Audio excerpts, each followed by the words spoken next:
حضرت ابراہیم علیہ السلام کی شخصیت میں بڑا حسن ہے، ان کی طبیعت میں ظرافت بھی تھی اور بڑے ہی لائٹ انداز میں وہ بڑے بڑے حقائق بیان کرتے تھے۔ 80 سال کی عمر میں اللہ تعالیٰ سے دعا کی کہ یا اللہ تو بیٹا ہی دے دے مجھے۔ 86 سال کی عمر میں حضرت اسماعیل علیہ السلام پیدا ہوئے۔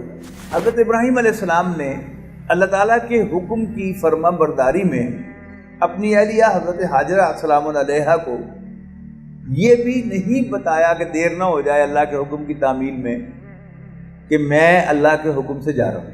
اب ایک شیر خوار بچہ ہے، دودھ پیتا ہوا بچہ ہے، نہ اس کی خوراک کا بندوبست کر کے بس دعا کیا اللہ تعالیٰ سے ربنا انی اسکنت من ذریتی بواد غیر ذی زرع عند بیتک المحرم، ربا میں اپنی اولاد میں سے ایک کو تیرے حرمت والے گھر کے پاس چھوڑ کے جا رہا ہوں۔ ربنا لیقیموا الصلاۃ، ربا اس لیے کہ وہ نماز قائم کریں۔ فجعل افئدۃ من الناس تهوی الیہ، اے اللہ تو لوگوں کے دلوں کے ان کی طرف پھیر دے۔ وارزقھم من الثمرات، اور ان کو پھلوں میں سے نواز، لعلہم یشکرون، تاکہ وہ شکر کریں۔ ابراہیم علیہ السلام نے ایک دن ان سے کہا کہ بیٹا میں خواب میں دیکھ رہا ہوں کہ میں تمہیں ذبح کر رہا ہوں، اور نبی کا خواب وہی ہوتا ہے، یاد رکھیے گا۔ فانظر ماذا ترى، تو بتا تیرا کیا ارادہ ہے، تم اسے کیسے دیکھتے ہو، تمہاری رائے کیا ہے؟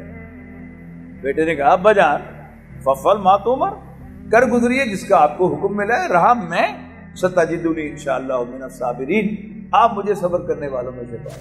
حضرت ہاجرہ السلام علیہا، حضرت ابراہیم کی اہلیہ، حضرت اسماعیل علیہ السلام کی والدہ، اب وہ انہوں نے کیا کیا تھا، صفا سے مروہ، مروہ سے صفا، صفا سے مروہ، مروہ سے صفا۔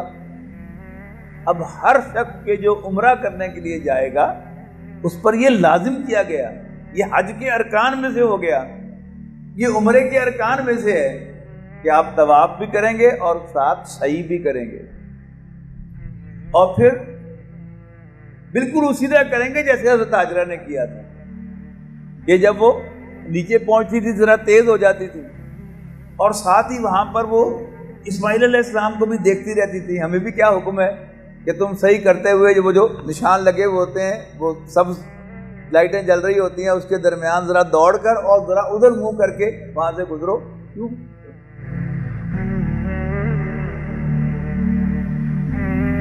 الحمدللہ الحمدللہ وکفیٰ والصلاۃ والسلام علی عبادہ الذین اصطفیٰ، خصوصاً علی افضلہم وخاتم النبیین محمد الامین وعلی آلہ وصحبہ اجمعین۔ اما بعد فاعوذ باللہ من الشیطان الرجیم، بسم اللہ الرحمن الرحیم۔ وَأَتِمُّ الْحَجَّ وَالْعُمْرَةَ لِلَّهِ، اور حج اور عمرے کو اللہ کے لیے مکمل کرو، یا اللہ کے لیے حج اور عمرے کو مکمل کرو۔ ہم سب جانتے ہیں کہ حج ہمارے دین کے ارکان میں سے ایک رکن ہے، جیسے نماز ایک رکن ہے، روزہ ایک رکن ہے، زکوٰۃ ایک رکن ہے، حج بھی ایک رکن ہے۔ ان چار ستونوں پر اسلام کی عمارت کھڑی ہوتی ہے، اور اسلام کی بنیاد جو ہے وہ ایمان ہے۔ ایمان کیا ہے؟ اس بات کی گواہی دینا کہ اللہ کے سوا کوئی عبادت کے لائق نہیں ہے، اور یہ کہ حضرت محمد صلی اللہ علیہ وسلم اللہ کے رسول ہیں، اور آپ کی لائی ہوئی ہدایت کو حرف آخر سمجھنا، یہ کیا ہے؟ یہ دین ہے۔ نماز، روزہ اور زکوٰۃ یہ ہر مسلمان پر فرض ہے، اور یہ دنیا کے کسی بھی کونے میں ادا کی جا سکتی ہے۔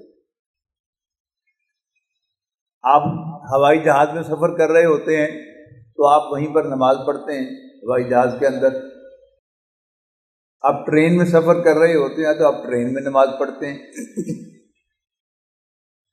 اور اپنے گھر شیخوپورے میں ہوں تو بھی آپ نماز پڑھتے ہیں، لاہور گئے ہوئے ہوں تب بھی آپ نماز پڑھتے ہیں، کراچی گئے ہوئے ہوں تب بھی آپ نماز پڑھتے ہیں، اور امریکہ گئے ہوئے ہوں تب بھی آپ نماز پڑھتے ہیں۔ تو نماز ہر جگہ ہو سکتی ہے۔ ایسے ہی دوران سفر آپ کو رمضان کا مہینہ مل جائے تو اگرچہ آپ کو روزہ قضا کرنے کی اجازت ہے، لیکن بڑی آسانی سے آپ روزہ رکھ سکتے ہیں تو آپ رکھ لیتے ہیں۔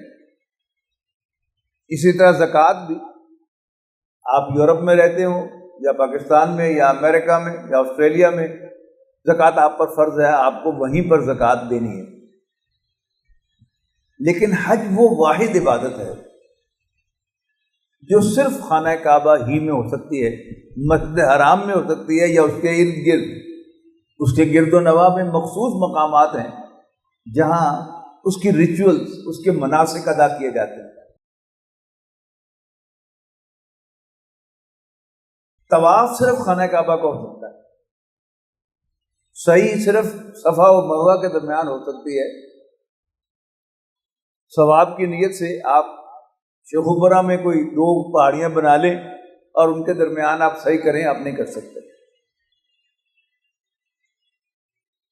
تو وہ جو مقامات ہیں وہ حضرت ابراہیم علیہ السلام سے متعلق ہیں۔ حضرت ابراہیم علیہ السلام کون ہیں؟ قرآن مجید میں 2 شخصیتوں کو اسوہ حسنہ قرار دیا گیا ہے، بہترین نمونہ۔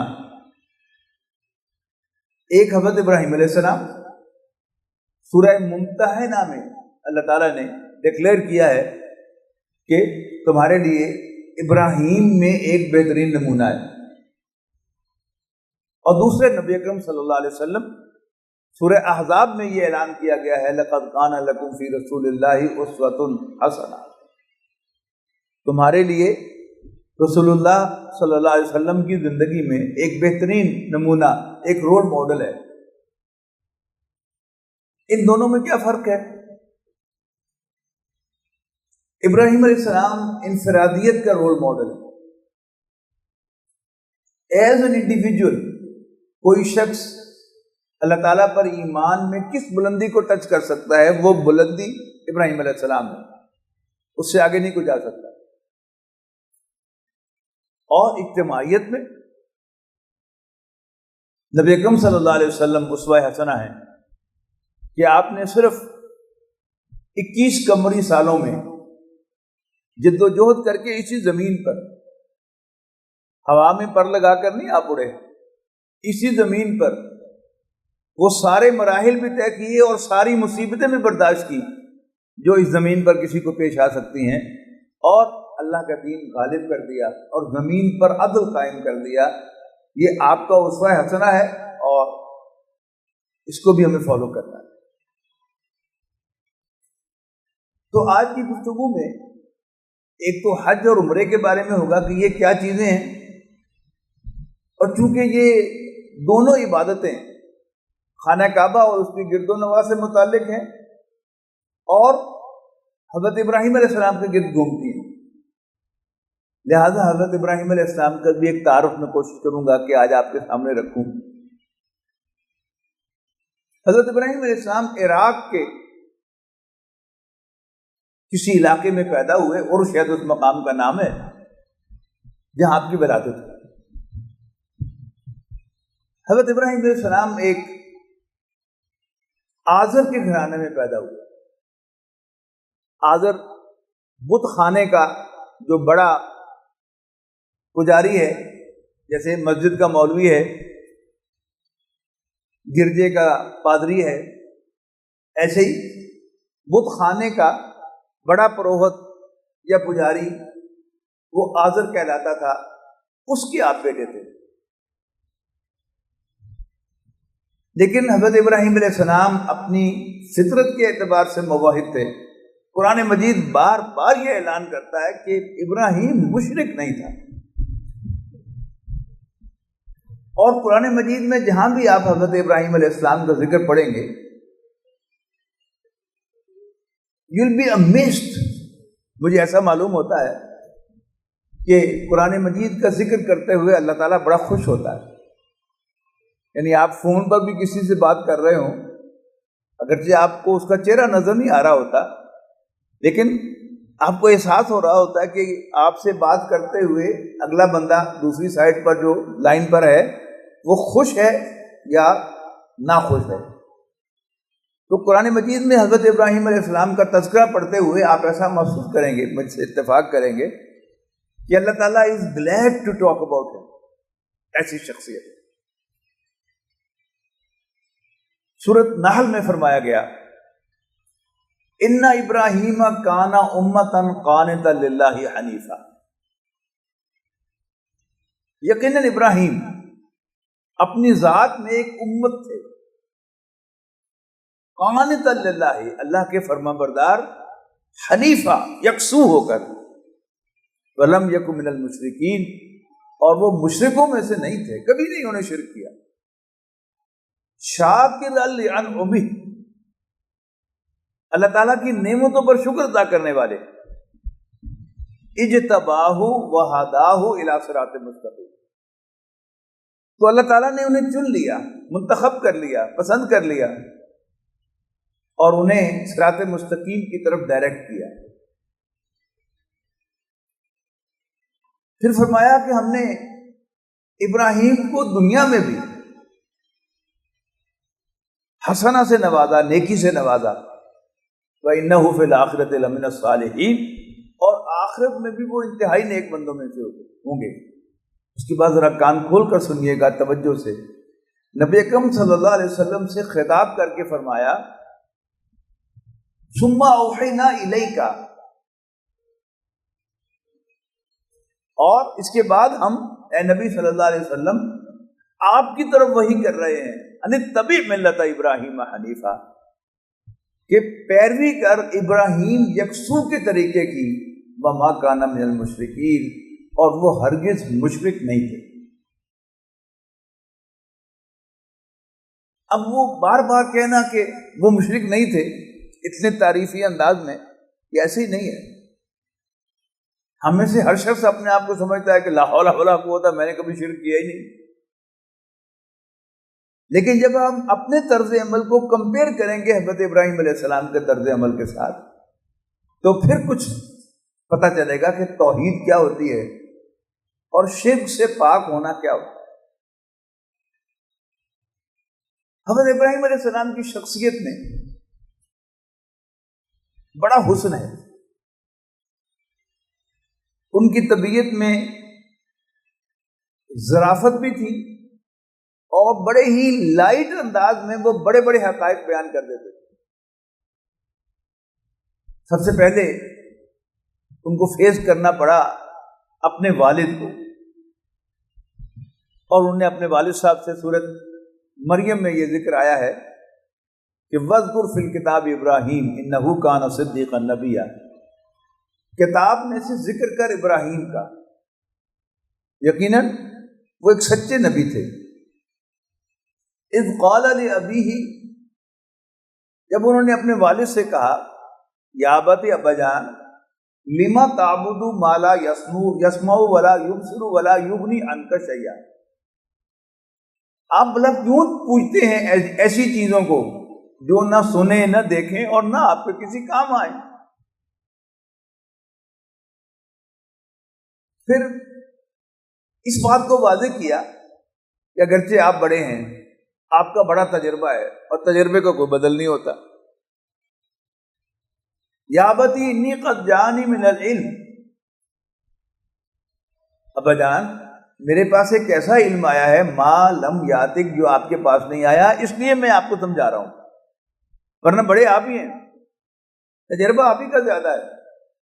فتبینی اہدک صراطا سویا، بس آپ میرے پیچھے چلیں، میں آپ کو سیدھا راستہ دکھاؤں گا۔ ابا جان لا تعبد الشیطان، شیطان کی بندگی نہ کیجیے، ان الشیطان کان للرحمن عصیا، یقیناً شیطان تو اللہ کا نافرمان ہے۔ اب ابراہیم کے والد وہ میرے آپ جیسے تو نہیں تھے کہ ہم اپنے بچوں کو بات کہتے ہوئے ڈرتے ہیں کہ اگوں پہ نہ جان۔ یہ پرانے زمانے کے جو بزرگ ہوتے تھے ان کا بڑا روب ہوتا تھا. یعنی مجھے نہیں یاد پڑتا کہ میں نے کبھی اپنے والد صاحب کی آنکھوں میں آنکھیں ڈال کے دیکھا ہو. روب تھا نا. اور میری عمر کے جو لوگ ہیں ان سب کا یہی تجربہ ہوگا کہ والد کا روب. اور پھر آج سے 4000 سال پہلے باپ کا کتنا روب ہوتا ہوگا اس کو ذہن میں رکھیے گا. لہٰذا باپ نے کہا اراغب انت عن آلہتی، ابراہیم کیا تم مجھے میرے معبودوں سے دور کرنا چاہتے ہو؟ اگر تم باز نہ آئے تو میں تمہیں پتھر مار مار کے ہلاک کر دوں گا. وہجرنی ملیہ، میری نظروں سے دور ہو جا. اب وہی جو باپ کا روب تھا، ممکن نہیں تھا کہ باپ کہہ دے میرے گھر سے نکل جاؤ اور پھر بیٹا وہاں کھڑا رہے، اس کا کوئی امکان نہیں تھا. لہذا ابراہیم علیہ السلام گھر سے چلے گئے یہ کہتے ہوئے کہ ابا جان میں اللہ سے آپ کے لیے دعا کرتا رہوں گا اور مجھے امید ہے میں کبھی اس سے مانگ کر مایوس نہیں ہوا، اللہ مجھے مایوس نہیں کرے گا، لہذا میں آپ کی بخشش کے لیے بھی دعا کروں گا. پھر حضرت ابراہیم علیہ السلام کا اپنی قوم کی عام پبلک جو ہے ان کے ساتھ ایک گفتگو ہوئی. ان کی قوم کواکب پرست تھی. آپ نے اپنی غور کیا کہ نہیں کیا، یہ جو ہمارے انگریزی میں نام ہیں دنوں کے، سنڈے اینڈ منڈے، یہ سن ڈے اینڈ مون ڈے ہے. تو سب سے بڑا دیوتا سورج، اس سے چھوٹا دیوتا چاند، پھر ستارے. اب وہ قوم ستاروں کی پوجا کرتی تھی، سورج اور چاند اور ستاروں کی پوجا کرتی تھی. حضرت ابراہیم علیہ السلام نے انہیں ڈیمونسٹریٹ کیا کہ رات ہوئی اور ایک بڑا چمکتا دمکتا ستارہ نظر آیا. تو حضرت ابراہیم نے کہا کہ معلوم ہوتا ہے یہ میرا رب ہے. لیکن جب ستارہ غائب ہو گیا انہوں نے کہا نہ میں تو ڈوبنے والوں کو نہیں مانتا. چاند ظاہر ہو گیا روشن، کہا کہ ہو نہ ہو یہ میرا رب ہے. لیکن جب چاند بھی ڈوب گیا تو نے کہا کہ نہیں میں تو ڈوبنے والوں سے پیار نہیں کر سکتا. صبح ہو گئی، سورج چڑھایا، اوہ یس آدھا ربی، معلوم ہوتا ہے یہ میرا رب ہے. اور فلما افلت، اور جب سورج صاحب بھی غروب ہو گئے تو انہوں نے نعرہ لگا دیا توحید کا، انی وجہت وجہی للذی فطر السماوات والارض حنیفا وما انا من المشرکین. میں تو پوری طرح متوجہ ہوتا ہوں، اپنا چہرہ کرتا ہوں اس ہستی کی طرف جس نے اس کائنات کو، آسمان اور زمین کو پیدا کیا، اور میں ہرگز مشرکوں میں سے نہیں. رپورٹ ہو گیا بادشاہ کو کہ جیسے فرعون کے بارے میں قرآن مجید نے کہا ہے نا کہ وہ دعوے دار تھا کہ انا ربکم الاعلی، میں تمہارا سب سے بڑا رب ہوں. تو رپورٹ ہو گیا بادشاہ کو کہ ابراہیم نام کا ایک شخص ہے جو آپ کو رب نہیں مانتا. تو وہی جو شاہی انداز ہوتا تھا کہ پکڑ کر لے گئے، بادشاہ کے دربار میں پیش کر دیا. تو بادشاہ نے پوچھا کون ہے تیرا رب؟ تو حضرت ابراہیم علیہ السلام کو ڈرتے تھوڑا تھے، میں بڑے کانفیڈنس سے کہا کہ ربی الذی یحیی و یمیت، میرا رب وہ ہے جو زندگی اور موت دیتا ہے. بڑا استاد تھا بادشاہ. اس نے جیل سے 2 قیدی بلائے اور ایک قیدی جس کو سزائے موت سنائی جا چکی تھی اس کی جان بخشی کر دی، اور دوسرے قیدی کے بارے میں حکم دے دیا کہ اس کی گردن اڑا دو، اور کہا انا اوہی و امید، دیکھو زندگی اور موت تو میرے اختیار میں ہے، میں دیتا ہوں زندگی اور موت. میں کہا کرتا ہوں کہ میرے جیسا بیوقوف آدمی ہوتا تو اسی پر بحث شروع کر دیتا اس کے ساتھ کہ نہیں اگر اللہ چاہتا تو مجھ کو نہ مار سکتے. لیکن حضرت ابراہیم علیہ السلام کو آرگومنٹ کرنا آتا تھا، لا جواب کرنا اگلے بندے کو آرگومنٹ سے، یہ ختم تھا ابراہیم علیہ السلام. ابراہیم علیہ السلام نے فوراً ایک نئی بات کہی کہ ربی الذی یاتی بالشمس من المشرق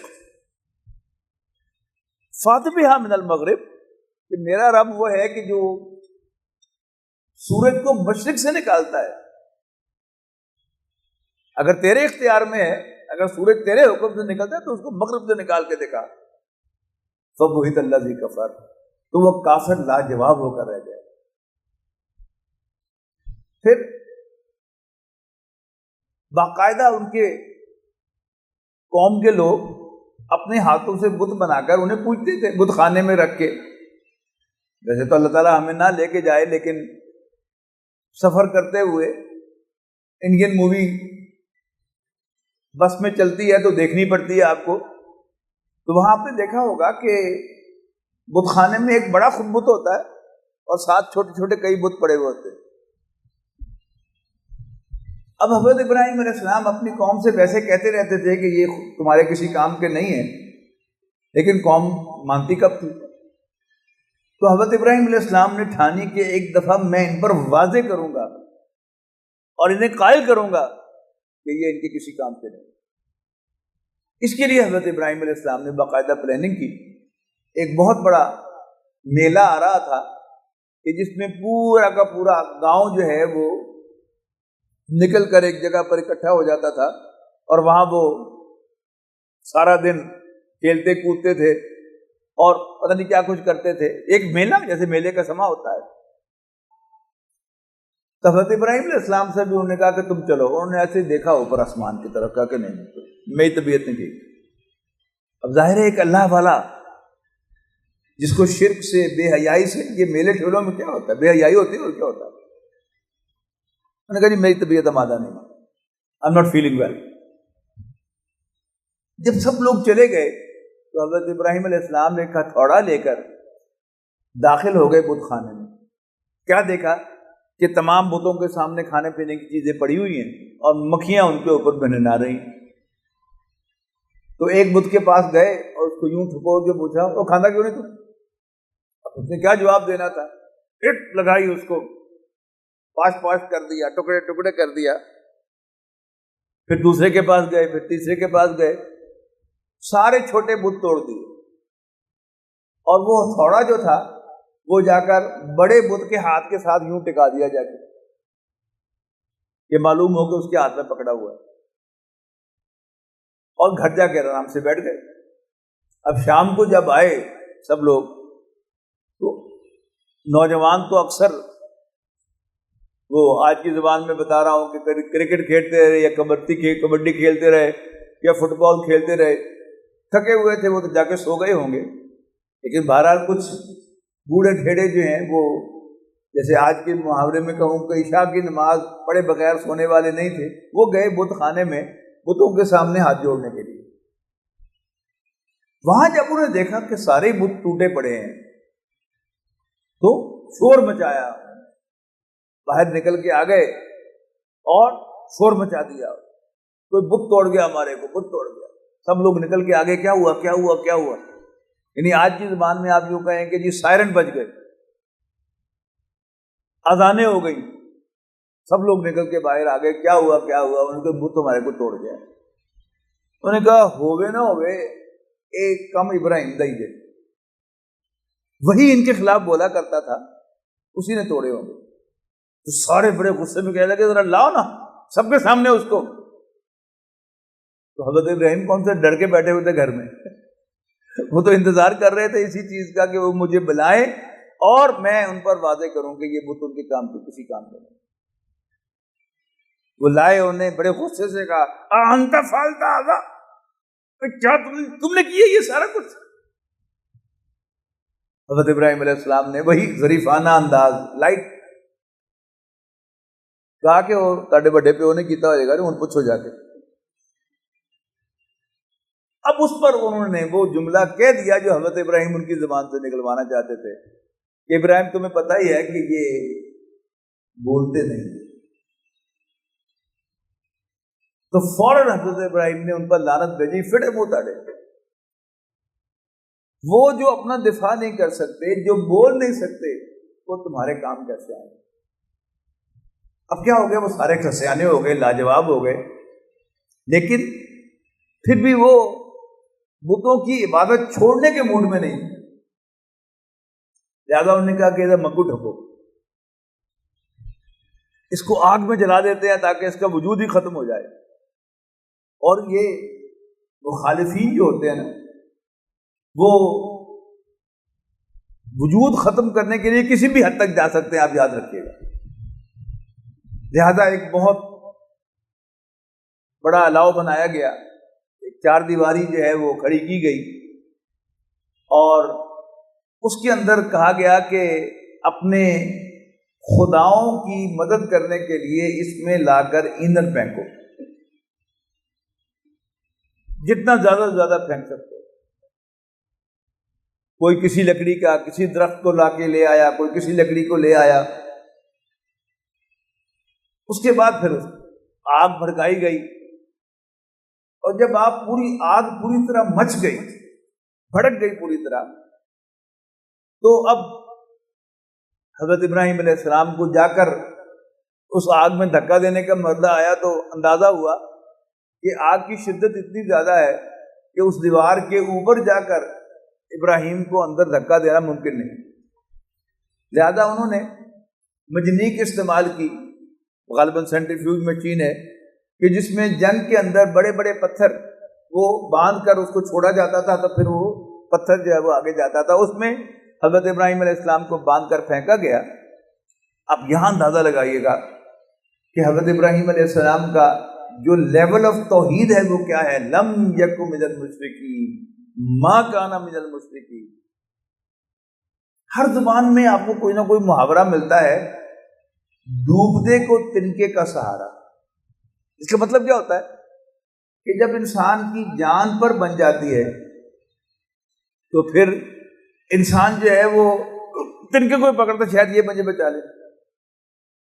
سورہ قیامہ میں ہے نا کہ جب موت کی سختی آئے گی اور جان یہاں آگے پھنس جائے گی، ٹانگوں سے نکل گئی، بازوؤں سے نکل گئی، لیکن یہاں آگے پھنسی ہوئی ہے، تو بڑے بڑے جو لوگ ہیں جو کسی میٹا فزکس کو نہیں مانتے، وہ بھی کہتے ہیں من راق، ہے کوئی جھاڑنے پھونکنے والا؟ تو ڈوبتے کو تنکے کا سہارا۔ اب جب حضرت ابراہیم علیہ السلام کو مجنیق میں سے چھوڑا گیا اور ابھی آگ میں نہیں پہنچے، تو جبرائیل علیہ السلام حاضر خدمت ہوئے، میں ہیلپ سر۔ تو حضرت ابراہیم نے جبرائیل سے پوچھا کہ میرے رب کو ہے نا میری خبر؟ جی شور۔ کہ جا پھر تو کم کر اپنا، ہو آر یو دین، یعنی میرا رب میرے لیے کافی۔ یہ ہے توحید۔ یعنی ہم سب دعوے دار ہیں کہ ہم بڑے موحد ہیں، ہم شرک نہیں کرتے، لیکن یہ سارے مراحل آئے تو پھر جج ہو جائے گا کہ ہم کتنے موحد ہیں اور کتنا ہم شرک سے بچتے ہیں۔ تو گھر بار چھوڑا، وطن چھوڑا، اور کبھی یہاں کبھی وہاں، 80 سال ہو گئے ابھی تک بے اولاد تھے حضرت ابراہیم علیہ السلام۔ 80 سال کی عمر میں اللہ تعالیٰ سے دعا کی کہ یا اللہ کو بیٹا ہی دے دے مجھے۔ 86 سال کی عمر میں حضرت اسماعیل علیہ السلام پیدا ہوئے، جو میرے ہم عمر لوگ ہیں، نواسوں پوتوں پوتیوں والے، ان کا تجربہ ہے کہ انہوں نے اپنے بچوں کو اتنا پیار نہیں کیا تھا جتنا پوتوں اور نواسوں کو کرتے ہیں۔ اب جس کو اولاد ہی 86 سال کی عمر میں ملی ہو، تو آپ اندازہ کر سکتے ہیں کہ حضرت اسماعیل علیہ السلام کو کتنا پیار کرتے ہوں گے، کتنی دفعہ ان کا منہ چومتے ہوں گے، کتنی دفعہ ان کو گلے لگاتے ہوں گے، کس طرح ہاتھ میں اٹھا کے پھرنے کو جی چاہتا ہوگا۔ لیکن اچانک اللہ تعالیٰ نے حکم دے دیا کہ اس ماں بیٹے کو جہان چھوڑ کر چلے جاؤ۔ اب ہم نے کہیں طویل سفر پر جانا ہو، خواہ وہ ہفتے کا ہو، مہینے کا ہو، سال کا ہو، 2 سال کا ہو، تو ہم اس کے لیے راشن پانی اپنی بیوی کو دے کے جاتے ہیں یا کو بندوبست کر کے جاتے ہیں۔ اب یہاں کیا ہے، یہ ان لمیٹڈ جرنی ہے۔ یہ نہیں فرمایا تھا کہ 1 دن کے لیے چلے جاؤ، 2 دن کے لیے چلے جاؤ، ان کو چھوڑ کر چلے جاؤ۔ حضرت ابراہیم علیہ السلام نے اللہ تعالیٰ کے حکم کی فرما برداری میں اپنی اہلیہ حضرت حاجرہ السلام علیہا کو یہ بھی نہیں بتایا کہ دیر نہ ہو جائے اللہ کے حکم کی تعمیل میں کہ میں اللہ کے حکم سے جا رہا ہوں. ایک دم اٹھ کے چل پڑے تو حضرت حاجرہ بھاگتی ہوئی پیچھے گئیں اور جا کے پوچھا کہاں جا رہے ہیں؟ کہا اللہ کا حکم ہے. ان کا چچی اب ایک شیر خار بچہ ہے، دودھ پیتا ہوا بچہ ہے، نہ اس کی خوراک کا بندوبست کر کے بس دعا کیا اللہ تعالیٰ سے ربنا انی اسکنت من ذریتی بواد غیر ذی زرع عند بیتک المحرم. ربا میں اپنی اولاد میں سے ایک کو تیرے حرمت والے گھر کے پاس چھوڑ کے جا رہا ہوں. ربنا لیقیموا الصلاۃ، ربا اس لیے کہ وہ نماز قائم کریں.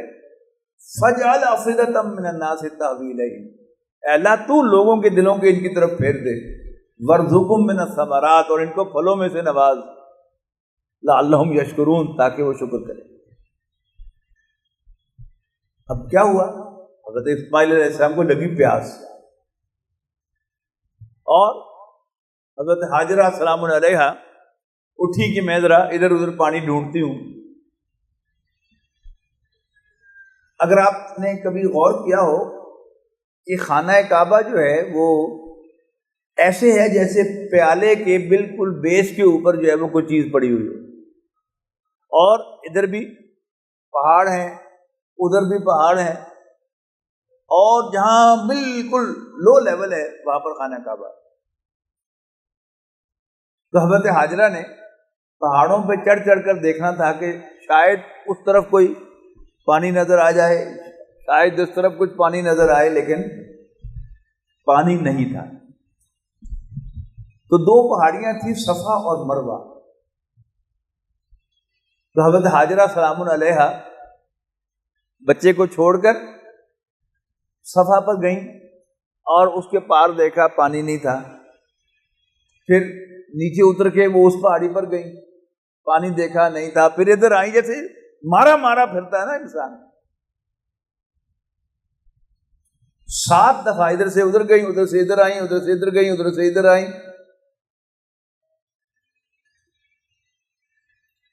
7ویں چکر پر آپ نے دیکھا کہ کچھ پرندے جو ہیں وہ وہاں پر نظر آئے ہیں.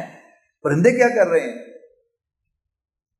ظاہر ہے اتنی دور سے پانی تو نہیں نظر آنا تھا. دیکھا کیا کہ حضرت اسماعیل علیہ السلام جہاں ایڑیاں رگڑ رہے تھے وہاں سے پانی کا چشمہ پھوٹ پڑا ہے. یہ زمزم ہے. پھر حضرت اسماعیل علیہ السلام بڑے ہوئے. اس کو بھی سمجھیے، قرآن مجید نے بیان کیا اس کو کہ فلما بلغ معہ السعی، تو جب اسماعیل اپنے والد ابراہیم علیہ السلام کے ساتھ دوڑ دھوپ کے قابل ہو گئے. آج کا کیا ہے تصور کہ آج کوئی موروثی بنیاد پر کام نہیں کر سکتا، اسے ڈگری لے کے آنی پڑتی ہے، سرٹیفکیٹ لے کے آنا پڑتا ہے. پہلے کیا تھا؟ لوہار کا بیٹا لوہار ہے، ترخان کا بیٹا ترخان ہے، اور دکاندار کا بیٹا دکاندار ہے. اور بچہ ٹین ایج کو پہنچتا تھا تو وہ باپ کے ساتھ کام کرنا شروع کر دیتا تھا، اور 15-16 سال تک وہ تقریباً تمام کام سنبھال بھی سکتا تھا. اور جو ہی وہ بالغ ہوتا تھا باپ ریلیکس ہو جاتا تھا. ریلیکس کیسے ہوتا تھا؟ وہ تو کم دیکھ لے، میں ذرا لمحہ پہ لوں، وہ تو راتی دکان بند کر کے آ جائیں، میں ذرا آرام کر رہا کر جائے. وہ تو جا کے کھول لے دکان، میں آنا. پھر یہ کیا ہے؟ اب باپ جو ہے وہ بیٹے پر ڈپینڈنٹ ہو گیا. تو قرآن مجید نے نقشہ کھینچا ہے فلما بلغ معہ السعی. چھوٹا بچہ جب فوت ہو جاتا ہے تو وہ ماں کو نہیں بھولتا، لیکن جب یہ بچہ جو باپ کے ساتھ دوڑ دھوپ کے قابل ہو جائے، اسے اللہ بلا لیتا ہے تو وہ بوڑھے باپ کی کمر توڑ دیتا ہے.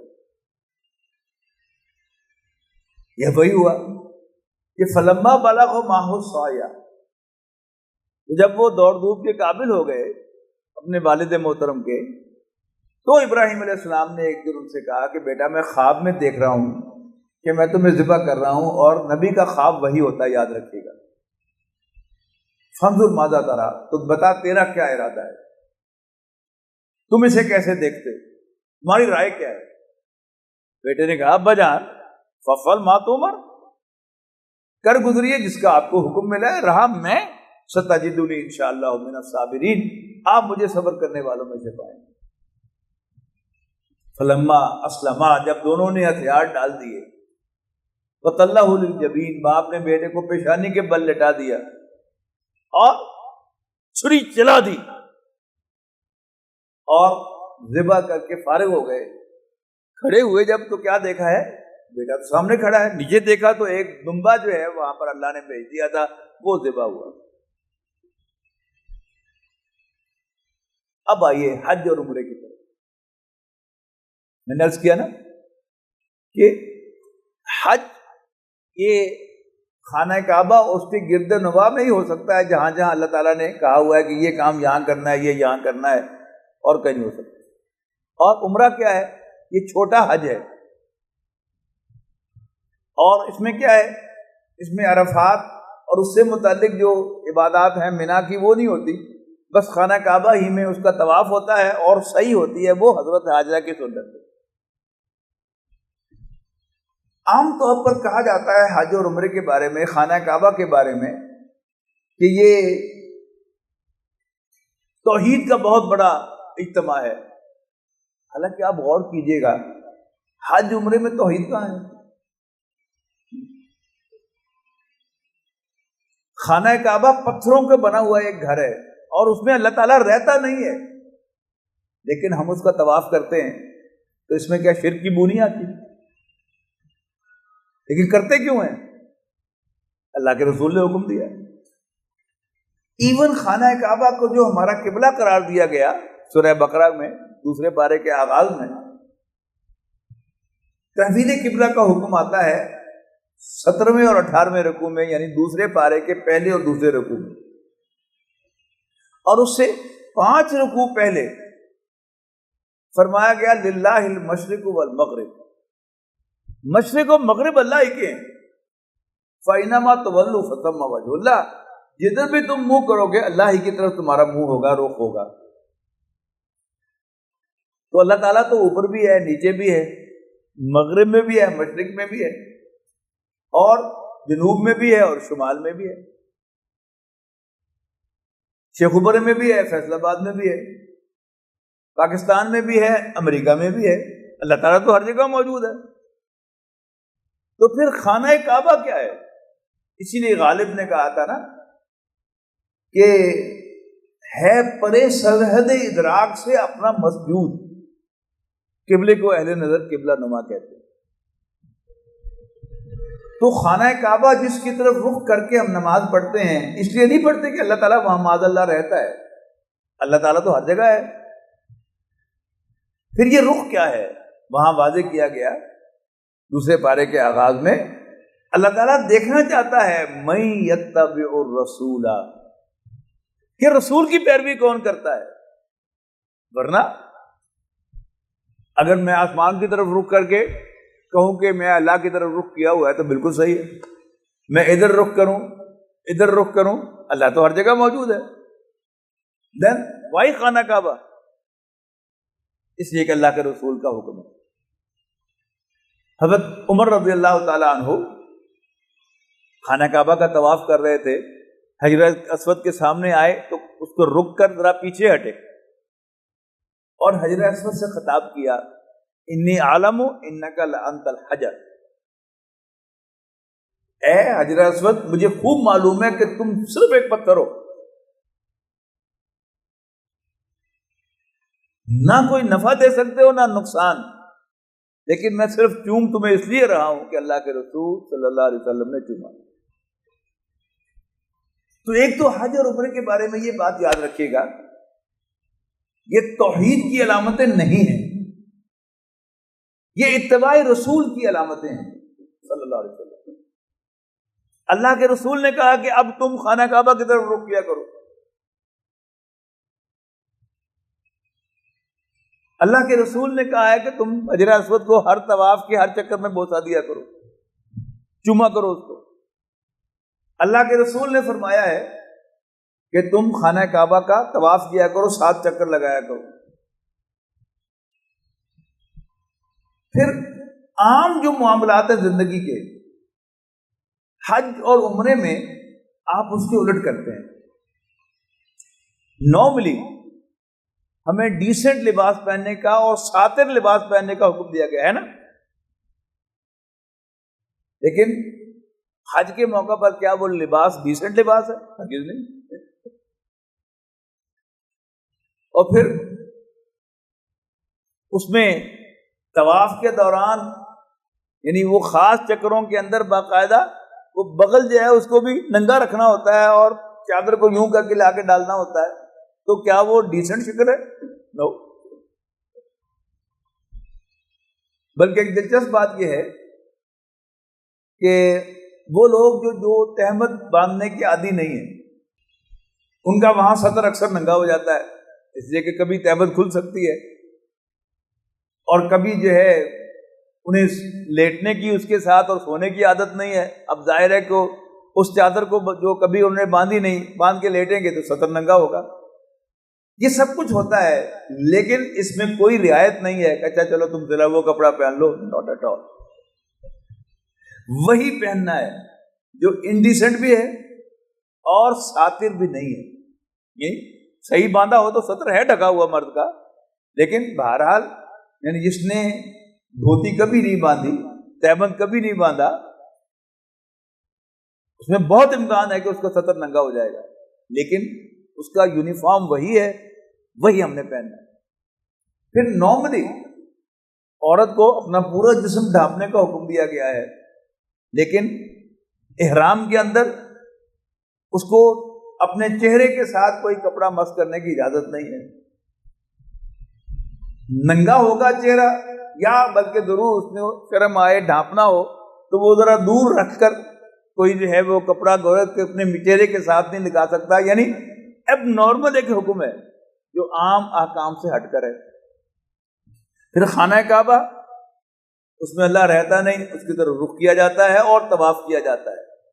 حجر اسود کو بوسہ دیا جاتا ہے جو پتھر ہے، نہ کسی کو فائدہ دے سکتا ہے نہ نقصان دے سکتا ہے۔ اور وہ دیکھیے وہ جو جمرات ہیں شیطان کے، کوئی شیطان تو نہیں ہے، یعنی پورا قرآن مجید پتھروں کی تردید پر مشتمل ہے، بھرا پڑا ہے۔ یہ پتھر ہیں، تمہارے کسی کام کے نہیں ہیں، ان کی عبادت نہ کرو، لیکن مشابہت ہوتی ہے خانہ کعبہ میں بھی اور حجر اسود میں بھی۔ کیوں یہاں کیوں جائز ہو گیا؟ اللہ کے رسول صلی اللہ علیہ وسلم نے ایسا کہا۔ حج اور عمرہ کیا ہے؟ یہ دونوں بنیادی طور پر خانہ کعبہ کے وزٹس ہیں، اور یہ سلام پیش کرنے کے لیے ہیں ابراہیم اور آل ابراہیم کو۔ حضرت حاجرہ سلام علیہا، حضرت ابراہیم کی اہلیہ، حضرت اسماعیل علیہ السلام کی والدہ۔ اب وہ انہوں نے کیا کیا تھا؟ صفا سے مروہ، مروہ سے صفا، صفا سے مروہ، مروہ سے صفا۔ اب ہر شخص کے جو عمرہ کرنے کے لیے جائے گا اس پر یہ لازم کیا گیا، یہ حج کے ارکان میں سے ہو گیا، یہ عمرے کے ارکان میں سے ہے کہ آپ طواف بھی کریں گے اور ساتھ سعی بھی کریں گے، اور پھر بالکل اسی طرح کریں گے جیسے حضرت حاجرہ نے کیا تھا۔ یہ جب وہ نیچے پہنچتی تھی ذرا تیز ہو جاتی تھی، اور ساتھ ہی وہاں پر وہ اسماعیل علیہ السلام کو بھی دیکھتی رہتی تھی۔ ہمیں بھی کیا حکم ہے کہ تم صحیح کرتے ہوئے جو نشان لگے ہوئے ہوتے ہیں، وہ سبز لائٹیں جل رہی ہوتی ہیں، اس کے درمیان ذرا دوڑ کر اور ذرا ادھر منہ کر کے وہاں سے گزرو۔ کیوں کہ یہاں میری بندی تھی کہ جو اپنے بیٹے کے لیے پانی کی تلاش میں ماری ماری پھری تھی، تم بھی ذرا مارے میرے پھرو۔ پھر اگر کوئی لاجک تلاش کریں حج کی پوری عبادت کا تو اب کوئی لاجک نہیں ملے گا، سوائے اس کے کہ نبی اکرم صلی اللہ علیہ وسلم کی تعلیم ہے احرام آپ 8 تاریخ کو باندھیں گے خانہ کعبہ سے، مسجد حرام سے، پھر وہاں سے آپ منی چلے جائیں گے اور رات وہاں قیام کریں گے، اور صبح فجر کی نماز کے بعد آپ وہاں سے عرفات کی طرف سفر کریں گے۔ اب چونکہ رش بہت زیادہ ہو گیا، اب علماء نے اجازت دے دی ہے کہ ظاہر ہے اتنے لاکھوں افراد کو ٹرانسپورٹ کرنا ہے، تو پھر وہ 8 تاریخ کی رات ہی کو بسیں جو ہیں وہ چلنا شروع ہو جاتی ہیں۔ ظاہر ہے انہیں کئی چکر لگانے ہوتے ہیں، ایک پھیرا چھوڑ کے پھر دوسرا، پھر تیسرا، پھر چوتھا، لیکن آپ وہاں چلے جائیں گے عرفات، اور عرفات میں حاضری خاص ہے کہ 9 ذی الحج کو حج کی نیت کے ساتھ، نوٹ کرتے جائیں، 9 ذی الحج کو حج کی نیت کے ساتھ اور حج کی یونیفارم میں، وہ احرام باندھا ہوا، مرد بھی عورتیں بھی، یعنی عورتوں کا احرام ان کے اپنے کپڑے ہیں لیکن باقی پابندیاں ان پر لاگو ہو جائیں گی احرام کی طرح، تو حج کی یونیفارم میں حج کی نیت کے ساتھ 9 ذی الحج کو عرفات میں حاضر ہونا۔ کب؟ وقت بھی متعین ہے کہ زوال سے لے کر غروب آفتاب تک، اگر آپ ایک لمحے کے لیے بھی وہاں حاضری دے دیں گے تو حج کا بڑا رکن جو ہے وہ ادا ہو جائے گا۔ لیکن اگر آپ فار ون ریزن اور دی ادر، کسی بھی وجہ سے آپ 9 ذی الحج کو حج کی نیت کے ساتھ اور احرام کے ساتھ وہاں نہیں پہنچے، آپ کا حج نہیں ہوگا۔ یعنی باقی سارے ارکان جو ہیں وہ آگے پیچھے ہو سکتے ہیں، لیکن یہ جو ہے یہ اپنی جگہ سے نہیں بدل سکتا۔ یہ حج کا سب سے بڑا رکن کہلاتا ہے کہ 9 ذی الحج کو زوال سے لے کر غروب آفتاب تک احرام کے اندر حج کی نیت کے ساتھ حاضری۔ پھر نارملی حکم کیا ہے کہ جب نماز کا وقت ہو جائے تو ایز سون ایز پاسبل اس کو ادا کرو، اور ہم اپنی مساجد میں دیکھتے ہیں کہ خاص طور پر مغرب کی اذان تو بس ختم ہوتی ہے، پہلے تو ہوتا تھا کہ لا الہ الا اللہ آخری ہوتا ہے اور فوراً جماعت کھڑی ہو جاتی تھی، اب ذرا ٹرینڈ آیا ہے کہ 2-3 منٹ کا وقفہ دے دیتے ہیں، لیکن زیادہ پھر بھی نہیں۔ اہل حدیث مساجد میں رمضان میں ہم 20 منٹ کا وقفہ دیتے ہیں کہ جی افطاری کر کے کھانا وانا کھا کے آ جائیں، لیکن وہاں کیا ہے؟ اب 9 ذی الحج کو آپ کو، اگر آپ حج کر رہے ہیں تو آپ کو اگرچہ غروب آفتاب وہیں پر ہو گیا آپ کو عرفات میں، لیکن آپ کو مغرب کی نماز وہاں پڑھنے کی اجازت نہیں، بلکہ آپ وہاں سے چل پڑیں گے غروب آفتاب کے بعد، اور پھر مزدلفہ پہنچ کر آپ جو ہیں وہ دونوں نمازیں اکٹھی ادا کریں گے۔ اس میں کوئی رعایت نہیں ہے۔ پھر وہی بات کہ عام حالات میں مغرب کی نماز جلدی پڑھنے کا حکم ہے، لیکن وہاں کیا ہے کہ جلدی الاؤڈ ہی نہیں ہے۔ 3 میل کا فاصلہ ہے عرفات اور مزدلفہ کا، اب بس پر آئیں گے تو جلدی پہنچ جائیں گے، لیکن بسیں کون سی فوراً چل پڑتی ہیں، اتنا رش ہوتا ہے جس کو کوئی عادی نہیں ہے۔ اس کا بھی امکان ہوتا ہے کہ آپ 5 گھنٹے وہیں کھڑے رہیں ایک ہی جگہ پر، ٹریفک بلاک ہوگی۔ لیکن آپ نے مغرب اور عشاء مزدلفہ آ کے پڑھنی، پھر اللہ تعالیٰ کا ذکر کرتے رہنا ہے جس طرح ہو سکے، لیکن وہاں آپ سو سکتے ہیں، لیکن وہ احرام کی پابندیاں نہیں توڑ سکتے۔ پھر صبح فجر کی نماز پڑھ کے آپ کو جانا ہے منی، یہ پھر 3 میل کا فاصلہ ہے، یعنی مزدلفہ سے منی 3 میل۔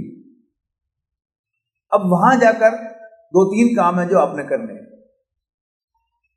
سب سے پہلے جو بڑا جمرہ ہے شیطان کا بڑا، وہ جو پلر ہے، آپ نے اس کو جا کر 7 کنکریاں مارنی، اور وہاں سے واپس آ کر آپ نے قربانی کرنی ہے۔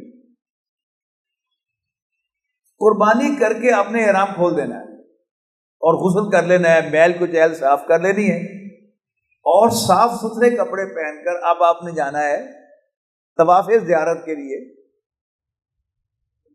خانہ کعبہ۔ خانہ کعبہ میں جا کے کیا کرنا ہے؟ سب سے پہلے آپ نے وہاں جا کر طواف کرنا ہے، پورے وہی 7 چکر. اس کے بعد آپ نے صحیح کرنا ہے، وہی صفا سے مروہ، مروہ سے صفا، صفا سے مروہ، مروہ سے صفا، 7 آپ نے چکر پورے کر لینے. اور اس کے بعد واپس آپ نے مینا آ جانا. مینا آ گئے، اب رات بھر آپ نے وہیں گزارنا ہے، اور پریفریبلی آپ نے وہاں پر اللہ تعالیٰ کا ذکر کرتے رہنا ہے. اور دینی گفتگو بھی ہو سکتی ہے، دین کی تعلیم بھی ہو سکتی ہے، اور کوئی ویسے گفتگو کرنا حرام نہیں ہے لیکن زیادہ ریکمینڈڈ نہیں. پھر زوال کے بعد آپ نے جا کر پھر جانا ہے جمرات پر، اور تینوں جو جمرات ہیں ان پر آپ نے کنکریاں ساتھ ساتھ مارنی ہیں اور واپس آ جانا ہے. پھر آپ نے قیام کرنا ہے وہیں پر، اور پھر 12 ذی الحج کو، تیسرا دن جو ہے، آپ نے کیا کرنا ہے؟ آپ نے پھر وہی زوال کے بعد کنکریاں مارنی ہیں، اور اس پر آپ چاہیں تو اپنا حج ختم کر سکتے ہیں، اور اگر آپ چاہیں تو ایک دن اور مینا میں قیام کر سکتے ہیں. لیکن اگر مینا میں ایک روز قیام کریں گے مزید تو وہ پابندیاں برقرار رہیں گی. پھر آپ کا جو حج ہے وہ اگلے دن ختم ہوگا جمرات کو کنکریاں مارنے کے بعد. یہ حج ہے. اس میں وہی کہ ٹائم کے لحاظ سے وہ 9 ذی الحج کی حاضری عرفات میں وہ تو مست ہے اسی ٹائم پر. باقی قربانی لیٹ ہو سکتی ہے، اور طواف زیارت لیٹ ہو سکتا ہے. خاص طور پر خواتین کو یہ مسئلہ پیش آ جاتا ہے کہ اگر ناپاکی ہو جائے تو پھر وہ ہر مسجد حرام میں داخل نہیں ہو سکتی، تو ظاہر ہے کہ پھر وہ پوسٹ پون ہو جائے گا، طہر پر جا کر پھر وہ کریں گی. یہ ساری پرابلمز اپنی جگہ پر ہیں، لیکن وہ 9 تاریخ کی عرفات کی حاضری جو ہے وہ مست ہے زوال سے لے کر غروب آفتاب. یہ تو ہے حج. اچھا، اب قرآن مجید میں اس کی بڑی تفاصیل آئی ہیں، خاص طور پر سورہ بقرہ میں مینا کا قیام جو ہے اس میں تفصیل آئی ہے کہ اللہ کو یاد کرو ان دنوں میں جیسے تم ذکر کیا کرتے تھے، یاد کیا کرتے تھے اپنے آباء و اجداد کو. یہ کیا تھا؟ یہ قریش کا وہ رواج تھا کہ یہ 3 دن جو انہوں نے قیام کرنا ہوتا تھا مینا میں، وہاں پر محفلیں لگتی تھیں اور اپنے باپ دادوں کے قصیدے پڑھے جاتے تھے.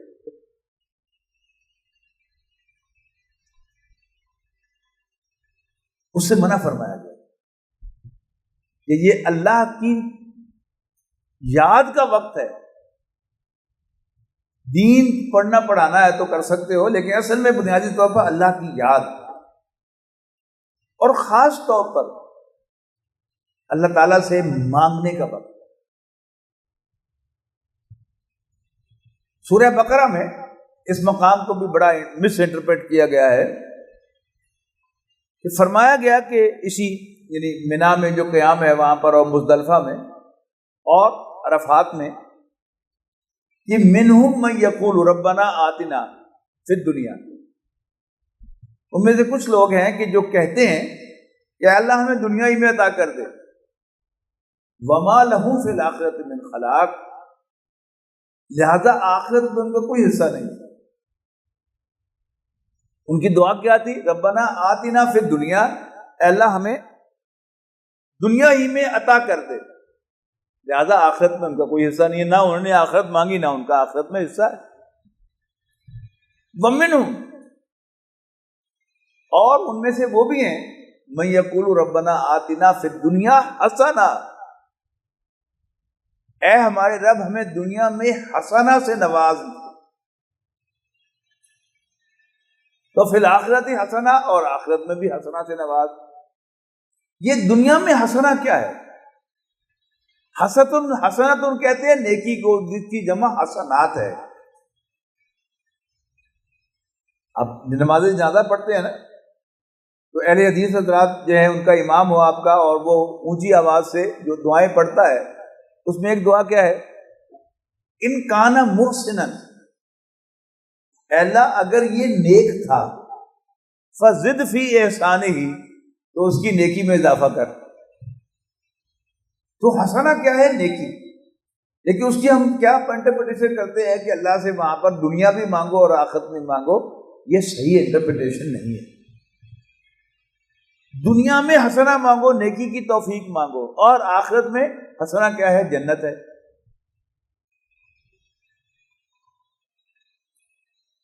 سورۃ الذاریات میں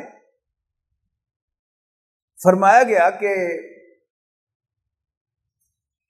ان المتقین فی جنات و عیون، یقیناً اللہ سے ڈرنے والے قیامت کے دن باغوں اور چشموں میں ہوں گے۔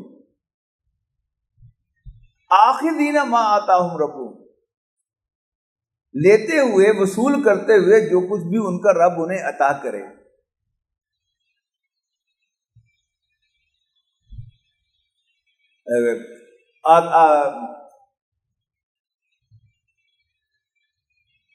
ان المتقین فی جنات و عیون آخذین ما آتاہم ربہم انہم کانوا قبل ذلک محسنین، یقیناً اس سے پہلے بھی دنیا میں وہ محسن تھے، نیک تھے۔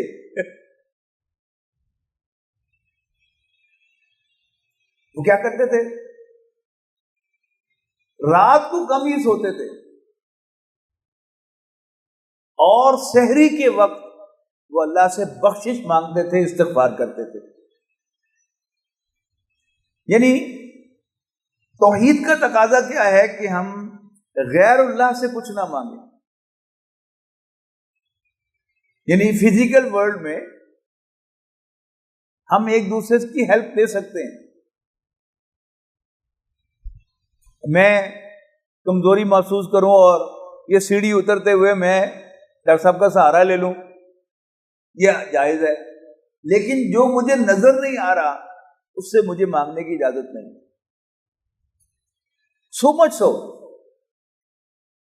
کہ ہمارے ایمان کا حصہ ہے کہ میکائیل علیہ السلام اور ان کے ماتحت فرشتے رزق کی تقسیم پر مقرر ہیں، لہذا بارشیں وہی برساتے ہیں، لیکن اللہ کے حکم کے مطابق۔ فیصلہ اللہ کا، ایگزیکیوشن یہ کریں گے۔ اور ہمارا ایمان ہے کہ حضرت اسرائیل علیہ السلام روحوں کو قبض کرتے ہیں موت کے وقت آ کر، لیکن نہ تو ہمیں میکائیل کو پکارنے کی اجازت ہے کہ میکائیل بارش برسا، اور نہ حضرت اسرائیل کو پکارنے کی ضرورت ہے، اجازت ہے کہ میکائیل میرے بیٹے کو ذرا لمبی عمر دینا، اس کو جلدی اس کی روح قبض کرنے کے لیے نہ آنا۔ یہ دونوں درخواستیں ہم کس کے سامنے پیش کریں گے؟ اس مالک کے سامنے پیش کریں گے، وہ فیصلہ کرے گا اور وہی آگے حکم دے گا۔ تو انویزیبل چینل میں کسی کو اجازت نہیں ہے۔ اور میں نے آپ کو ابھی بتایا کہ حضرت ابراہیم علیہ السلام نے جبرائیل کی ہیلپ بھی قبول نہیں کی، لیکن سحری کے بغیر اٹھنا نصیب ہو جائے تو سحری کا وقت بڑا خاص ہے۔ احادیث میں آتا ہے کہ اللہ تعالیٰ رات کے آخری پہر پہلے آسمان پر آ جاتا ہے۔ کیسے آتا ہے اللہ ہی جانے، کیسے آتا ہے، وہ تو ہر جگہ موجود ہے، لیکن بہرحال کوئی کیفیت ہے کہ جس کو بتایا گیا ہے ہمیں سمجھانے کے لیے کہ اللہ تعالیٰ پہلے آسمان پر آ جاتا ہے، اور وہ کہتا ہے کہ ہے کوئی جو مجھ سے بخشش مانگے میں اس کو بخش دوں، ہے کوئی مجھ سے حاجت مانگے تو میں اس کی حاجت پوری کر دوں۔ مانگنا اللہ ہی سے ہے۔ اور حضرت علی سے نبی اکرم صلی اللہ علیہ وسلم نے فرمایا کہ تمہارے جوتے کا تسمہ بھی ٹوٹ جائے تو اللہ سے مانگنا، لیکن سحری کے وقت اگر اٹھنا نصیب ہو جائے تو مانگنے کی اصل چیز کیا ہے؟ وَبِالْأَسْحَارِ هُمْ يَسْتَغْفِرُونَ، وہ سحری کے وقت اللہ سے بخشش مانگتے ہیں۔ اسی طرح حج کے موقع پر، حج کے موقع پر سبھی دعائیں کرنی ہے، اللہ ہی سے کرنی ہے، لیکن اصل میں جو اللہ سے مانگنا ہے اور بار بار مانگنا ہے اور پاؤں پڑ جانا ہے، اور جس طرح ہم کہتے ہیں نا کہ پیری پہ جانا، گوڈیاں ہاتھ لانا، وہ کیا ہے؟ وہ اللہ سے بخشش مانگنا۔ اور حج کے بارے میں نبی صلی اللہ علیہ وسلم کا ارشاد ہے، یعنی اگر کوئی واقعتاً حج کرے گا اور اللہ سے بخشوائے گا اپنے گناہ تو اللہ تعالیٰ واقعی اس کے گناہ بخش دے گا، اور وہ حج کے بعد ایسے واپس آئے گا جیسے وہ ابھی ماں کے پیٹ سے نکلا ہو۔ تو حج بڑا ایک ہے ایونٹ کہ جس میں طواف بھی ہے، سعی بھی ہے، طواف پہ عرفات کی حاضری بھی ہے، منا میں قیام بھی ہے، مزدلفہ بھی ہے، قربانی بھی ہے۔ لیکن آپ پڑھیں گے قرآن مجید میں، لیکن چونکہ یہاں جو لوگ جاتے ہیں وہ 3 قسم کے حج ہیں۔ ایک حج افراد کہلاتا ہے، ایک حج تمتع کہلاتا ہے، اور ایک حج قران کہلاتا ہے۔ حج تمتع کیا ہے؟ یہ جو باہر کے لوگ ہیں یہ ان کے لیے وہ جائیں اور جاتے ہی احرام باندھ کے جائیں اور جاتے ہی عمرہ کر لیں اور عمرے کے بعد احرام کھول دیں اور پھر حج کے لیے دوبارہ احرام باندھیں۔ اسے حج تمتع کہتے ہیں۔ عام طور پر ہم لوگ جو ہے یہی حج کرتے ہیں، لیکن ہم میں سے بھی جو لوگ بالکل آخری تاریخوں میں جائیں اور اسی احرام کے ساتھ اگر وہ حج کرنا چاہیں تو اس کو حج قران کہتے ہیں، یعنی ایک ہی احرام کے ساتھ عمرہ بھی پہلے ادا کرنا، پھر اسی احرام کے ساتھ حج بھی کرنا، اس کو حج قران کہتے ہیں۔ یہ ذرا زیادہ اجر و ثواب والا ہے۔ اور حج افراد کہتے ہیں کہ ایک کوئی شخص جو وہیں کا رہنے والا ہے مکہ مکرمہ کا، اور حج سیزن میں وہ خانہ کعبہ سے مسجد حرام سے احرام باندھے اور حج کر لے، یہ افراد ہے۔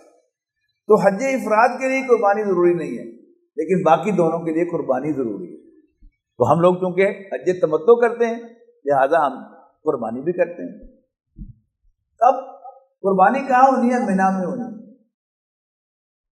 پریفریبلی وہ 10 ذی الحج کو ہونی ہے، لیکن اب وہ لاکھوں افراد ہے، ان کی ترتیب ہے، اب وہ آسانی پیدا کر دی ہے کہ سعودی حکومت نے انتظام کر دیا ہے کہ وہ قربانی کر کے، اور اس کی باقاعدہ انہوں نے ایک سسٹم بنایا ہے، آپ کو میسج آ جاتا ہے کہ آپ کی قربانی ہو گئی ہے تو آپ احرام کھول سکتے ہیں، ورنہ قربانی سے پہلے آپ احرام نہیں کھول سکتے۔ تو یہ 3 قسم کا حج ہے۔ اور عمرہ کیا ہے؟ عمرے میں صرف جو ہے وہ 2 ہی ارکان ہیں، طواف اور سعی۔ طواف کرنے کے بعد آپ سعی کرتے ہیں، اور سعی کے بعد آپ کیا کرتے ہیں؟ احرام کھول دیتے ہیں۔ اب وہ آسانی کیا ہے وہاں پر کہ احرام کھول کر آپ نے بال کاٹنے ہوتے ہیں یا حلق کرانا ہوتا ہے یا اپنے بال جو ہے وہ قطروانے ہوتے ہیں۔ اب جو ہی آپ حرم سے نکلتے ہیں تو باہر جو ہے وہ اس طرف جائیں تو بے شمار وہاں حلق والے بیٹھے ہوئے ہیں، حجام کی دکانیں ہیں، اس دروازے سے نکلے ادھر بھی دکانیں ہیں، وہ کیا ہے۔ لیکن یہ بھی کیا ہے، یہ حج اور عمرے کی ریکوائرمنٹ ہے۔ عمرے میں بھی آپ نے احرام کھولنے کے بعد بال کٹوانے ہوتے ہیں یا حلق کروانا ہوتا ہے، ٹنڈ کرانی ہوتی ہے، اور عمرے میں بھی آپ نے یہی کام کرنا ہوتا ہے۔ لیکن جب آپ حج پر ہوتے ہیں تو آپ کہاں ہوتے ہیں؟ آپ مینا میں ہوتے ہیں، اور موسٹلی اس میں وہاں پر آپ کو وہ حجام نہیں ملتے، لہذا آپ کو اپنے ریزر جو ہیں وہ ساتھ لے کے جانے پڑتے ہیں اور ایک دوسرے کا آپ حلق جو ہے وہ کر دیتے ہیں، ورنہ وہ لاکھوں افراد جو بیک وقت فارغ ہو رہے ہیں قربانی کر کے تو وہ ممکن نہیں ہے۔ لیکن بہرحال یہ چیز جو ہے یہ بھی ضروری ہے اور یہ بھی آپ نے کرنا ہے۔ نبی اکرم صلی اللہ علیہ وسلم حج فرض ہونے کے بعد آپ نے یاد رکھے گا ایک ہی حج کیا ہے، اور وہی آپ کا حجۃ الوداع ہے، آخری حج۔ یعنی مدینہ منورہ ہجرت سے پہلے مکے میں رہتے ہوئے آپ نے بچپن سے لے کر اور 53 سال کی عمر تک جب تک آپ مکہ مکرمہ میں رہے ہیں آپ نے کئی حج کیے ہوں گے، لیکن یاد رکھیے کہ حج فرض ہو جانے کے بعد آپ نے ایک ہی حج کیا ہے، اور اس کی بھی ترتیب سمجھ لیجیے۔ سن 8 ہجری میں مکہ مکرمہ فتح ہوا، اور نبی اکرم صلی اللہ علیہ وسلم کو آپ نے اللہ تعالیٰ نے پورا کنٹرول عطا کیا۔ اب رمضان کے مہینے میں مکہ فتح ہوا، اس کے بعد شوال، ذوالقعدہ اور تیسرا مہینہ ذی الحجہ ہے۔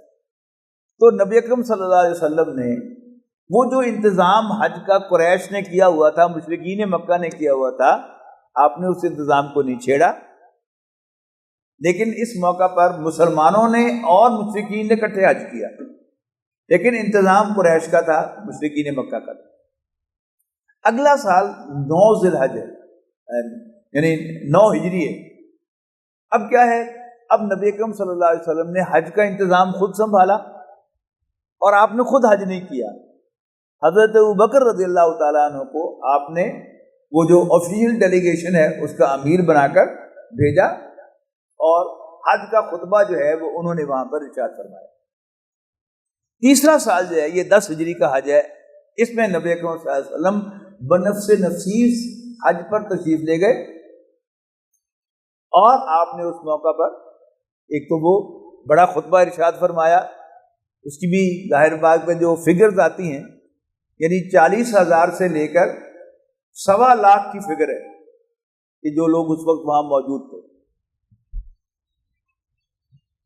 آپ اونٹنی پر سوار تھے، ذہن میں رکھیے گا، یہ مسجد حرام جو اب تعمیر ہوئی ہے یہ تو اب ہوئی ہے، لیکن ظاہر بات ہے حج تو عرفات میں ہے، تو عرفات میں وہ بڑا مجمع تھا، آپ اونٹنی پر سوار تھے، اونٹنی پر سوار ہو کے آپ نے وہ آخری خطبہ ارشاد فرمایا ہے۔ اور اس میں آپ نے کیا کیا؟ آپ نے دین کی تعلیمات کا خلاصہ اور آخری نصیحتیں آپ نے ارشاد فرمائی، اور اس موقع پر آپ نے عجیب سوال کیا لوگوں سے، الا هل بلغت، میں نے پہنچا دیا کہ نہیں؟ مجمع نے جواب دیا، انا نشہد انک قد بلغت وادیت ونصحت، اللہ کے رسول ہم گواہی دیتے ہیں کہ آپ نے حق تبلیغ ادا کر دیا، حق امانت ادا کر دیا، حق خیرخواہی ادا کر دیا۔ پھر آپ دائیں طرف مڑے جائے، بہت بڑا مجمع تھا اور یہ ایمپلیفائر تو تھا نہیں، پھر آپ نے دائیں طرف دیکھ کر فرمایا الا هل بلغت، پھر لوگوں نے بڑے جوش و خروش کے ساتھ وہی جواب دیا۔ پھر آپ بائیں مڑے، الا هل بلغت، پھر لوگوں نے جواب دیا۔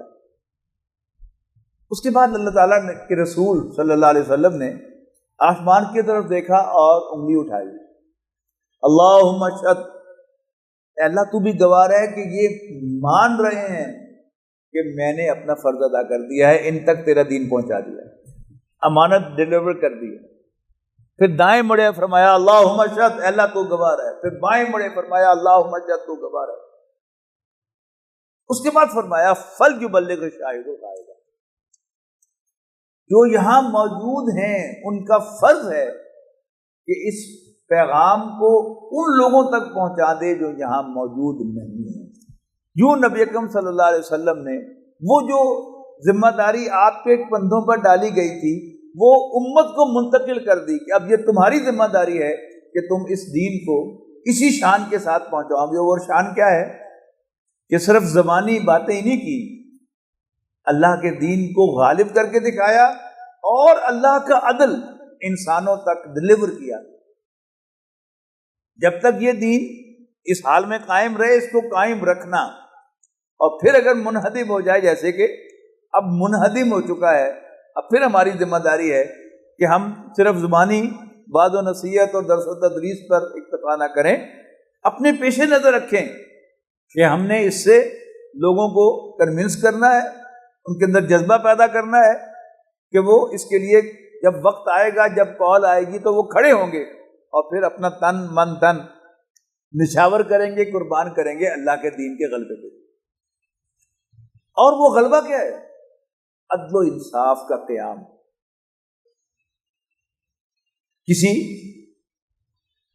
کسی کو کوئی پریویلیج حاصل نہیں ہے، امیر ہو غریب ہو، بوڑھا ہو جوان ہو، اور پھر معاشرے کے مختلف طبقات کے درمیان عدل، مرد اور عورت کے درمیان عدل، محنت اور سرمایہ کے درمیان عدل،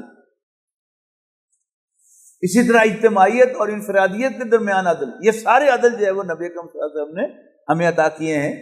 تو آج میری اور آپ کی بھی ذمہ داری ہے کہ ہم اس دین کو اثر نو قائم کرنے کے لیے پہلے تو اپنے اندر عزم پیدا کریں اور پھر اس کے لیے اپنا تن من دھن نشاور کریں۔ پھر یاد کرا رہا ہوں آپ کو کہ حج جو ہے یہ ہمارے دین کے ارکان میں سے ایک رکن ہے، ایک فرض ہے۔ لہذا آپ حضرات میں سے جنہوں نے بھی ابھی حج نہیں کیا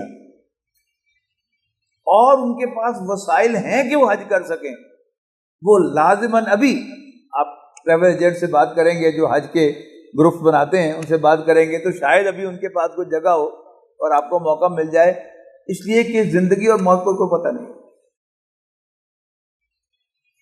ابھی پچھلے ہی ہفتے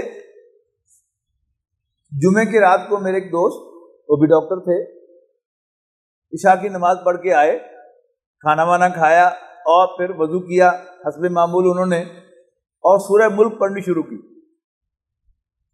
اور پڑھتے پڑھتے ایک دم موبائل ان کے ہاتھ سے گر گیا، اور ان کی بچی کہتی ہے کہ یوں کر کے ہو گئے، میں سمجھی کہ شاید ریلیکس کر رہے ہیں، اس کے بعد پھر ان کی گردن یوں لٹک گئی۔ اتنی سی بات صرف ہوئی، اللہ کو پیارے ہو گئے۔ تو کب تک میری زندگی ہے مجھے معلوم نہیں، آپ نے کتنے دن زندہ رہنا ہے، کتنے مہینے زندہ رہنا ہے، کتنے سال اور زندہ رہنا ہے، یہ اب نو آئیڈیا۔ لہذا یہ فرض پہلی فرصت میں ادا کرنا چاہیے، اور اگر اس سال ممکن ہو تو اس سال کیجیے، ورنہ اگر اس سال موقع نہ ملے تو ابھی سے عزم کر لیں کہ انشاءاللہ آپ اگلے سال حج کریں گے، اور یہ ذمہ داری آپ ادا کریں گے۔ عمرہ جو ہے یہ نسبتاً آسان ہے کہ آپ کسی بھی وقت عمرہ کر سکتے ہیں، اس کے لیے کوئی مہینہ سال کا، کوئی دن سال کا، کوئی وقت مخصوص نہیں ہے۔ باقی سعودی حکومت کی طرف سے پابندی ہوتی ہے کہ جب حج سیزن شروع ہو جاتا ہے تو پھر وہ عمرے پہ پابندی لگا دیتے ہیں۔ اب تو کافی پابندیاں انہوں نے کم کر دی ہیں، پہلے وہ پورے 4 ماہ جو ہے وہ حج کا ویزا ایشو نہیں کرتے تھے، لیکن اب حج کے فوراً بعد وہ حج کے ویزے، عمرے کے ویزے دینا شروع کر دیتے ہیں۔ تو جس کے پاس بھی وسائل ہوں اسے پیریوڈیکلی، یعنی یہ لازم نہیں ہے کہ آپ ہر سال عمرہ کریں اور سال میں 2 دفعہ عمرہ کریں، یہ ضروری نہیں ہے، لیکن بہرحال وہ جیسے اپنے عزیزوں دوستوں کو ملنے کو جی چاہتا ہے نا، تو ہمارے اندر خانہ کعبہ کی جو حاضری ہے اس کا دل کرنا چاہیے کہ بڑی دیر ہو گئی، میں نے اللہ کے گھر کا دیدار نہیں کیا، پھر میرے وسائل اجازت دیتے ہیں تو پھر میں ایک چکر لگاؤں، اللہ کے حضور حاضری دے آؤں۔ اور اصل اس کا کیا ہے یاد رکھیے گا، جیسے میں نے کہا نا کہ نماز، روزہ، حج، زکوٰۃ میں سے نماز، روزہ اور زکوٰۃ یہ ہر جگہ ہو سکتی ہیں، اسی طرح یاد رکھیے گا نماز، نوافل ہر جگہ پڑھے جا سکتے ہیں، تلاوت ہر جگہ کی جا سکتی ہے، اللہ کے ذکر اذکار ہر جگہ کیے جا سکتے ہیں، لیکن طواف صرف مسجد حرام میں ہو سکتا ہے۔ آپ کو اللہ وہاں لے کے جائے عمرے کے لیے یا حج کے لیے، جتنا بھی وقت آپ کو ملے اور جتنی بھی طاقت ہو آپ میں میکسیمم طواف کریں، اس لیے کہ طواف صرف وہیں ہو سکتا ہے، ٹھیک ہے نا؟ تو ان باتوں کو ذہن میں رکھ کر، اگر جیسے میں نے عرض کہا کہ اگر آپ کے پاس وسائل ہیں تو نیت کریں اور حج ادا کریں۔ اللہ تعالی ہم سب کو دین کی جو ذمہ داریاں ہیں انہیں سمجھنے کی بھی توفیق دے اور انہیں پہلی فرصت میں ادا کرنے کی ہمت اور حوصلہ بھی عطا فرمائے۔ آخر دعوانا الحمدللہ رب العالمین، الحمدللہ رب العالمین والعاقبۃ للمتقین والصلاۃ والسلام علی رسول الکریم۔ اللهم اغفر لحينا وميتنا وشاهدنا وغائبنا وصغيرنا وكبيرنا وذكرنا وانثانا، اللهم من احييته منا فاحيه على الاسلام ومن توفيته منا فتوفه على الايمان، اللهم اغفر لها وارحمها وادخلها في رحمتك وحاسبها حسابا يسيرا، اللهم انس وحشتنا في قبورنا وارحمنا بالقرآن العظيم واجعله لنا اماما ونورا وهدى ورحمة، اللهم ذكرنا منه ما نسينا وعلمنا منه ما جهلنا وارزقنا تلاوته آناء الليل وأطراف النهار واجعله لنا حجة يا رب العالمين، وصلى الله تعالى على رسوله محمد وآله وصحبه أجمعين.